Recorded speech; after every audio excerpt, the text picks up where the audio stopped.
മുൻ അമേരിക്കൻ ബഹിരാകാശ സഞ്ചാരിയും ടെസ്റ്റ് പൈലറ്റും സർവകലാശാല അധ്യാപകനും യുണൈറ്റഡ് സ്റ്റേറ്റ്സ് നാവികസേന പൈലറ്റും ആയിരുന്നു ഞാൻ.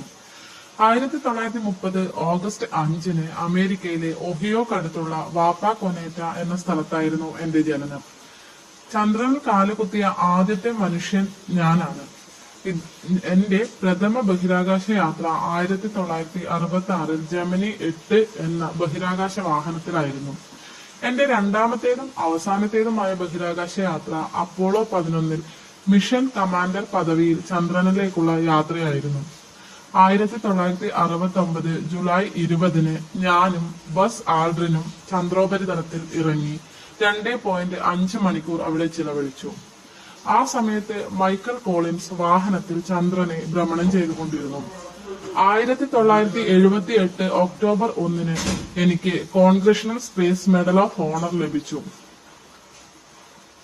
ബഹിരാകാശ സഞ്ചാരിയാവും മുമ്പ് ഞാൻ യുണൈറ്റഡ് സ്റ്റേറ്റ്സ് നാവികസേനയിലായിരുന്നു. കൊറിയൻ യുദ്ധത്തിലും ഞാൻ പങ്കെടുത്തിട്ടുണ്ട്. യുദ്ധത്തിന് ശേഷം national advisory committee for aeronautics high speed flight സ്റ്റേഷനിൽ ഞാൻ സേവനമനുഷ്ഠിച്ചു. അവിടെ പല വിമാനങ്ങളിലായി 900-ലധികം ആകാശയാത്രകൾ ഞാൻ നടത്തി.